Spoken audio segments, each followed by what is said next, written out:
you're gonna get free this time. Falling into a blue sky mind. Came to me in that song, my friend. Welcome back to You, Me, and the Elephant. This is Deb Air, your host of this podcast. I have an urge to make an elephant sound, but I have no idea what it sounds like. I mean, I know what it sounds like, but I don't know how to create it out of these lips of mine. So if anybody can do an elephant sound and send it to me, maybe I'll intro the next episode with an elephant sound. That has nothing to do with this particular episode. I am passionate about sharing this conversation. And the question is, what is the mother? And as per usual, this is something like a mother seems like, well, of course, I know it. I have a mother, you have a mother. And there's so many ranges of what that could mean for any of us out there. So I want to acknowledge that. I want to step back a moment and consider that the one thing that connects us all is the mother. Every single one of us had our heart begin to beat in the womb of the mother. Just that alone, the concept of mother that we all have shared is the energy that connects us all.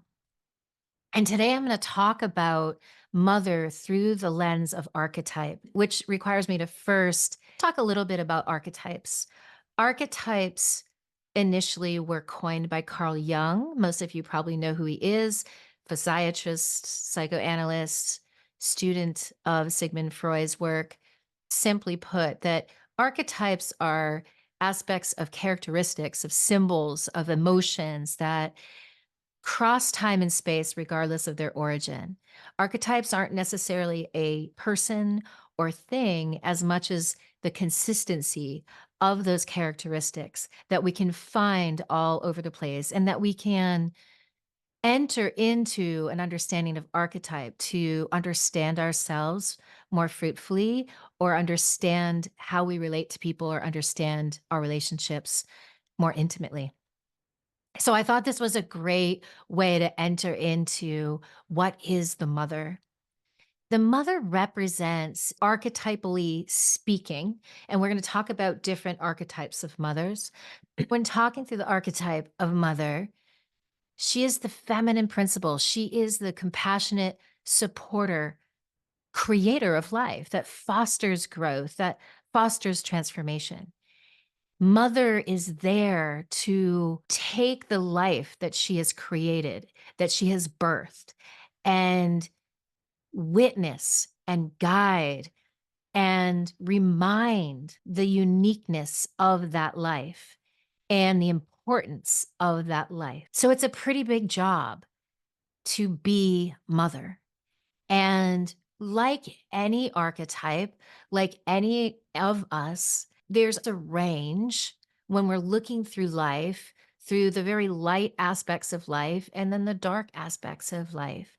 So we'll talk about that too. We've talked about this before where we really focus on when a baby's born and we get excited and celebratory experience of new life coming in. And we also pay attention towards the end of life when we really want to honor the life that has been and celebrate the life has been. Yet it's the in between moments that we become. And I think that when we are not experiencing enough of one range or the other range, we can get stuck on being unsure of what it looks like for us in the middle as we're becoming. So I want to touch upon the pure form or the light form of mother, which is really what I was suggesting. The mother is the giver of life. She's the creatrix. She is the womb. She is the one that gives life, but also nurtures and also guides, right? There are many ways in which, depending if we are sitting more on the light end or the dark end of mother, because mother can give life. Think of Mother Earth. Mother can give life, she can destroy life, right?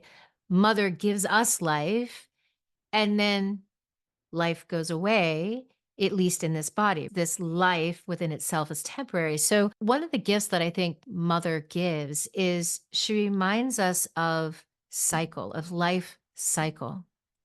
And how I look at that, and I speak to many of my clients about the spiral. And the nature spiral we see all over in the world. We see it through flowers, it's springtime, and all the unfurling and the swirling of that. We see it in snail shells. We see it all over the place. We see it with water. We see it in hair, curly hair. We see spirals everywhere. We see it when the wind comes and spirals the leaves off the ground. The thing about a spiral that is so intriguing to me is that with a spiral, we go back to the same place. We go back and revisit something while simultaneously progressing forward. And this is what I have spoken to many of you that have seen me in some way or form, that you start to experience some darker parts or parts that you feel like you've grown past, and you go, oh my God, I'm back again. I thought I was past that. In nature, you see it all around you that we go back, just like seasons. It was summer, then it's not summer, then it's going to be summer again. So we're going to loop back around to a season, but that season is not going to be the same season as the season before or the last time it was summer, for instance. However, that we're consistently progressing is the part that I think we can miss when we're experiencing things that we've experienced before, especially the challenging pieces. So, as we talk about mother, I want you to consider how this lands with you in places that you may judge, in places that I just got a thumbs up. I don't know how that happened.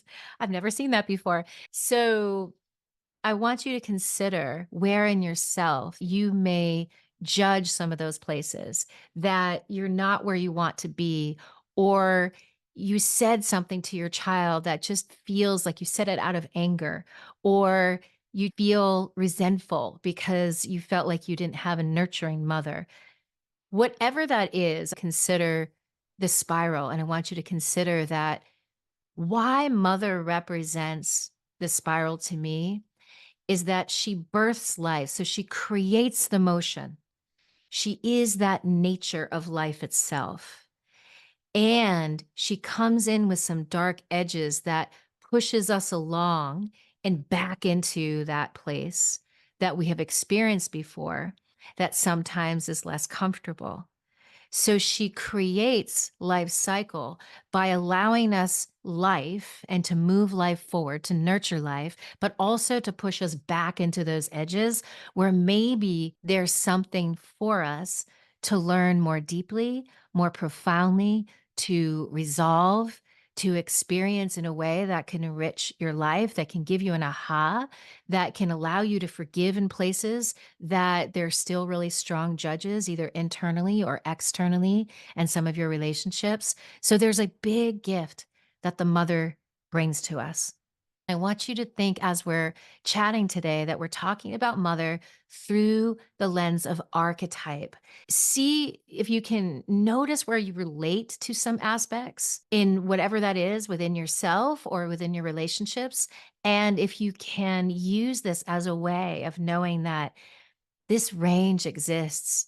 So, where any judges may come up, or places that are too painful to consider, or maybe there's been stuck places in you that wish you could resolve a relationship, whether it's with your actual mother or somebody else, this may help support, as the mother does, nurture you into some deeper loving, some deeper kindness. The first mother archetype is the one that we celebrated yesterday was Mother's Day. I'm going to say that loosely because depending on our experience with mother, with our own mothers, it can be really beautiful, it can be painful. So I want to honor the range of your experience with your mother. The mother archetype, if we were to take it out of the person for a moment, is the mother who has given birth in some way, either biologically to a child, has adopted a child. My son has some incredible mothers out there that are not me. So if you're a friend or family member that has mothered, if you have four-legged pets, there is honestly, no matter the gender, there really is a mother in all of us. But I really want to celebrate the mothers out there, the mothering, the nurturer that is you. We could have had a mother that was very kind, loving, expressive, intimate, supportive. Mothers can be that nurturer. That nurturer kind of mother is going to just by nature give to you, continue to give life, continue to remind you how unique and special you are. So that's one aspect of mother. Now, the reality is if you're a mother or we all have mothers, there's many different aspects of mother that one person can embody. And I'm not even going to be able to get to them all. The next one I think that is very prevalent over years of practice, I have cared for thousands of mothers, and there are so many consistent threads or themes that come through with moms. And this one is really interesting. Moms tend to be very exhausted. I think this goes into the aspect of mother that is martyr. Regardless how this came into your life or whether it's how it is supported in the culture and evolution, again, archetypes suspend time and space. They're just characteristics. So the martyr aspect of mother is the mom who puts her child, and that child could be anybody, by the way, it doesn't have to be her actual son or daughter, puts people before herself. The martyr often will put their child before themselves. The result of that is to detriment to herself. In fact, she has lost the aspect of herself within that giving. And I've seen this archetype play out with moms. I think that the martyr archetype is a powerful archetype to look at if you're a mom that's exhausted, if you're a mom that is trying so hard to give and give and give and just feels depleted. And often this can build resentment because there's a nurture mom within yourself that's saying, like, you belong in that circle of nurturing. You belong in the love bubble that says you matter, that says you are a unique self, that you need rest now, that you need to eat healthy. For years, going to my office, I wouldn't even bring food. I'd always forget because I was taking care of my child and taking care of everything else that I became habitually attached to putting myself last or not even putting myself at all. And that continuation of that habit absolutely depleted what I was able to give to myself and therefore affected what kind of mother I could be. Martyring is extremely common in the way that we mother. It's a tricky thing. And this is why this conversation is so important to me as mother, because there's a way that we are striving to be a certain kind of mother. And yet, if I asked 100 people what it means to be a good mother or to be the perfect mom, I don't know that I'd get a very specific definition. I think when there's an archetype, it's a flavor of something. But if we don't put the archetype on the table and look at all the aspects, dark and light, of what in this case a mother is, then we are striving to be a perfect something that we don't even know what that looks like. So we will never achieve it.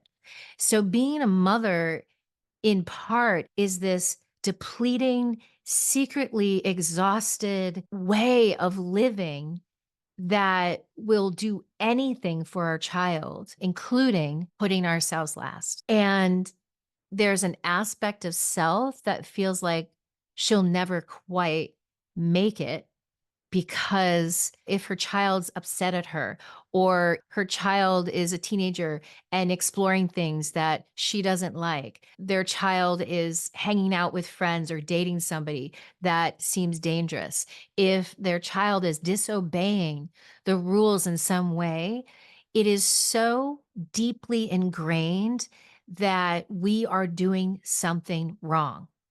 I think that is because we don't take into the consideration the range of mother, the dark and the light in life in general. If our children don't explore the range of life, they will be missing their capacity to truly engage and be resourceful in the world. Because every time something happens that is uncomfortable, they're going to want to reroute it. They're going to want to run into mother's arms and have her make it go away. We all know that no matter how much you make difficult things go away, they don't. And so the more that we can sink into that and see, like, how can we sit within the darkness a little bit more? Can we actually rebirth? Can we grow new experiences?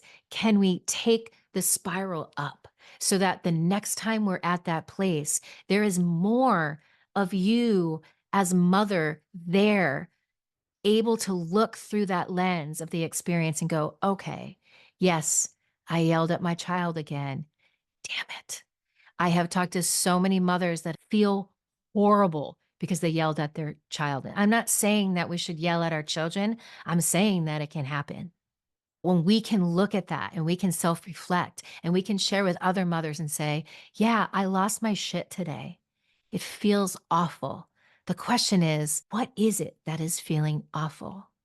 Because more than likely, there's imbalances within the mother herself that is coming out because there's not enough space, there's not enough breathing room to say yes to the life that exists and the range that exists, to say, I'm tired. I can't do this one. Honey, I need to go to bed now. Whatever that expression is, if there is no room, because being a perfect mother is supposed to look like something we're not sure what it looks like, then we are always almost fighting within ourselves this internal struggle of how to be the best mom we can. And if we know that mothers are nurturing, that even when the darker mother needs to come in and say, hey, and have a sternness, have a darkness, can we use mother in the dark realm that pushes that child through the spiral so that they can both go back to that experience and both progress forward? And that is true within us all. So there's the nurturing mother, there's the martyr mother, there's the devouring mother, I think is one of the archetypes. And that's the mother that is trying to control a lot, is making sure that their child isn't ever doing anything wrong, is micromanaging their child, is probably more selfish than selfless. It's not necessarily coming from a place of they don't care for their child as much as they may have the fear within themselves that they have forgotten to trust life. So if a devouring mother has forgotten to trust life, she will not trust the life of her child. So she is going to do everything to protect her child from the evils of the world. And sometimes in doing so, that feels cramped for the child, that feels suffocating. And many times the child is going to want to rebel in some way because they can't feel any space, because they can't feel enough of their life. And when that becomes so strong, it's not fun for anybody. It's not fun for the devouring mother as well, because she is sometimes clamping down on life so much that she's choking it out. I'm going to remind you that these are archetypes. These are places that sit within us all, man or woman, which brings me to the second mother archetype I want to talk about is the mother within. Regardless of gender, we all have the mother within. The mother within us represents the yes of life. She represents the birth of a new idea, the birth of growth within ourselves, within our relationships. So she holds the energy of, yes, honey, you fall down, and she picks you up and says, keep going. You've got this. Keep going. You've got this. She gives you the sparks of creation that allow you to remember ideas or things that light you up that go, oh my gosh, that's it. That's what I want to do. That's what I want to experience. That's who I want to be more of. She is the one that gives you that seed and says, honey, let's grow this together. So the archetype of mom inside is also that feminine principle within us as men and women and non-gender. We all have the feminine principle within us that allows us to create a safe space within ourselves that allows us a home to come home to feel comfortable in, to be able to snuggle up to be able to put your head down onto, to be able to speak what you're afraid of. It's the safe place to go to when you're scared, when you don't know how to move on. She rubs your hair and says, keep going. I've got you. And reminds you who you really are. She reminds you who you were before the stories of distruth, of self and confusion started to come in. She reminds you of the truth. So, how can we grow that archetype of mother within? How can we remind ourselves? How can we remind ourselves of the truth of our life beyond the story and beyond the identity of who we think we are? How can we create safe space within ourselves? This is something that we can take charge of, that we have the accountability of. The mother within is the one that nurtures. Because when we don't grow the mother within, we are looking outside of ourselves. And when you match that with maybe there was some tumultuousness with your mother growing up, or you had an absent mother, maybe she didn't have emotional availability or ability to nurture. So that is going to prompt us to look outside of ourselves, to always look for somebody to fill that, to remind us the truth that we are our unique gift of life. And if we don't know how to do that, if we didn't have a good representator of that, we didn't experience that reminder with our mothers growing up, and mothers could come in all different forms, not just your mother, then we may struggle internally to find the mother within. So, how can we nurture the mother within? This is such an important question to ask yourself right now. What are the things that feel nurturing to your soul?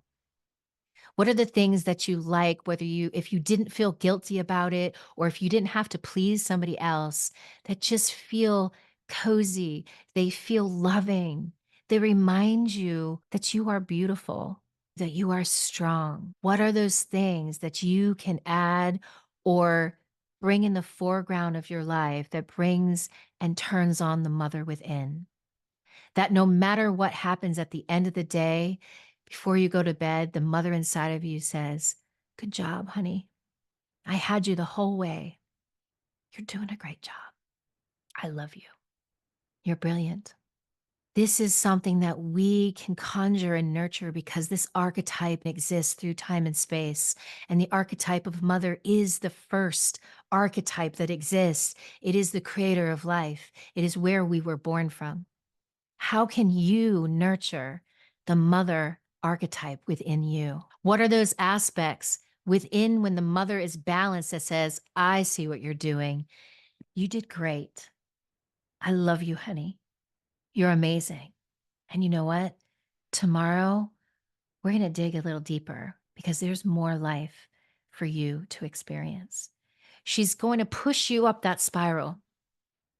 I'm contemplating this for myself. Some of the ways that I find mother within is anything that feels comforting to me, whether it's a warm drink, whether it is my sheepskin, whether it is plants or flowers.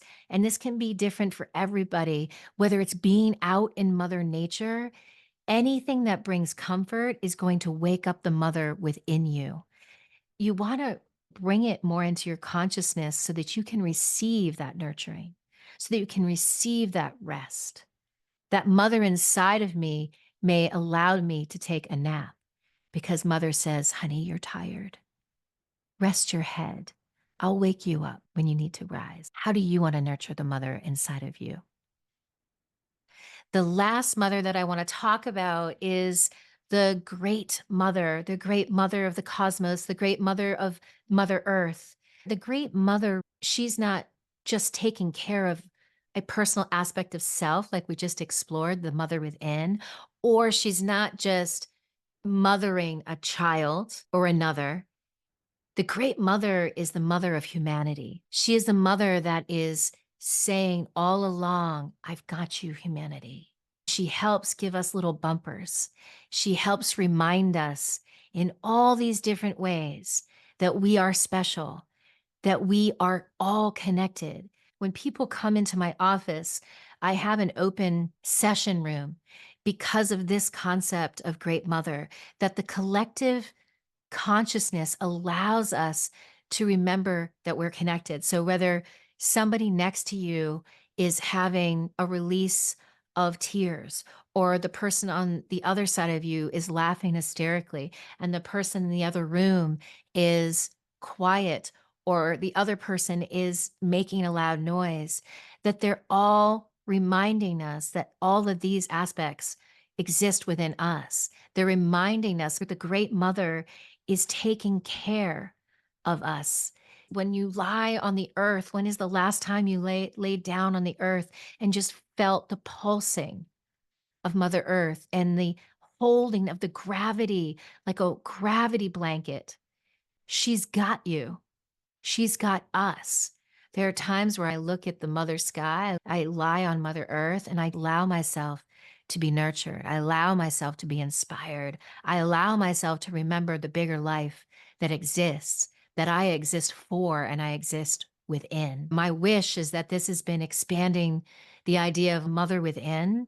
Yesterday, I spent an incredible day with my son and his girlfriend, and I felt so incredibly loved. They wrote this beautiful card to me, and this is something I don't think my son has ever expressed, but he acknowledged what it must have been like to be a single mom, who I was as a person.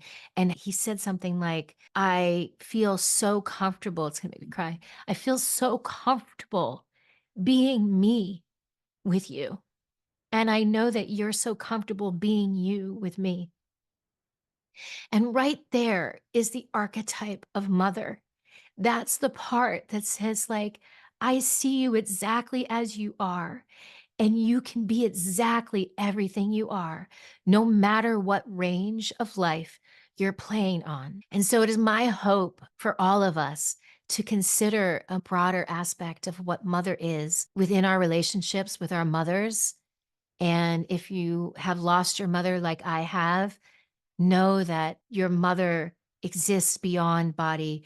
And I've talked to my mother in the ocean yesterday. I sunk my feet, my legs in the ocean and just felt the pulse of the beauty of the ocean, the nurturing, the coolness, the aliveness. And in that moment, I felt her. So, what I wish for you in this Mother Day time for each of us, that there is something that can be either rekindled or acknowledged of your relationship with your mother, in body, out of body, how you can consider nurturing a little bit more deeply the mother that exists within you, regardless of gender. How can you be the mother of your own being, of your own soul? Also, how can you lean in to the great mother and know that she is there every second of the way, showing us signs? Are you latching on to all of the things that allow you to forget the beauty and the power of life that exists within and between? Or are you plugging into the great mother that can show you that miracles are all around us, reminding us that we are not alone, reminding us that we all are connected through mother? and that we are all part of the mother. So, from my heart to yours, I am honoring the mother within you, the mother within your relationships, and the great mother between us. Big love. Until next time. And now, Trevor Hall with Blue Sky Mind. Through the body, it's in and through the body.